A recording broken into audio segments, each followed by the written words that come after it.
How many amazing stories are happening around us. Did you have a D student in your class at school?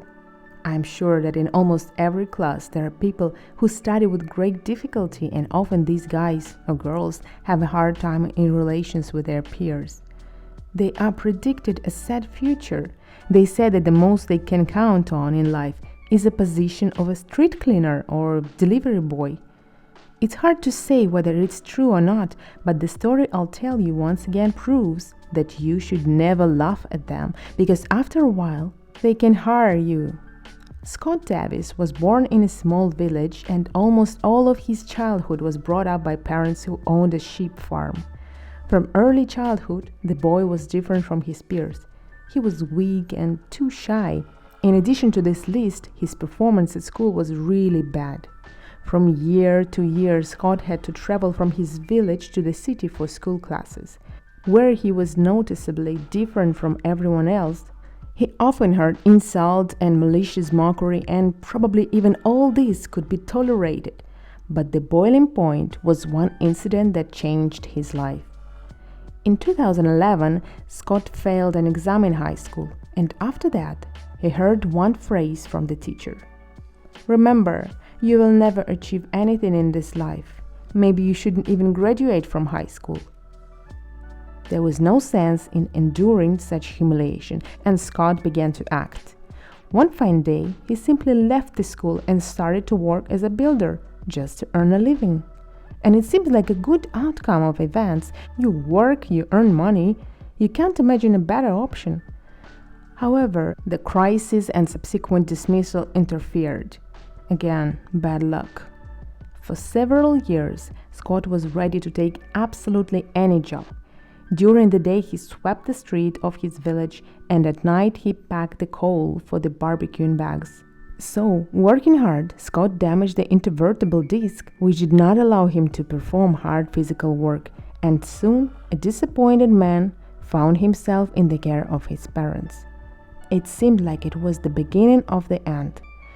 In such situation, most of us would give up, but not our hero. Scott did not sit idle, but attended free courses for unemployed people. And looking ahead, I will say that this changed his whole life. Scott was asked to write a business plan and later present it to the rest of the group. After thinking for a few days, the man created a business plan for a company that sells honey. The thing is that when choosing a topic for a business plan, he paid attention to a small apiary in his yard that Scott looked after together with his father. So an idea was quickly born on paper, and a few days later, Scott went to the bank for his first loan. Of course, without any guarantees, none of the banks were ready to give a loan to an unemployed poor student. But one small bank did approve a loan for Scott, not for the entire amount, but only for a part of it, and Scott received a loan of $5,000. After 2 weeks, the man made logos, bought several hundred empty jars, and also purchased several tons of liters of honey from his neighbors on the farm. As you might have guessed, Scott was planning to pack honey. Nothing complicated, simple trading. Scott wandered around the streets of Newport daily, offering his honey to the residents, and also participated in fairs and other social events.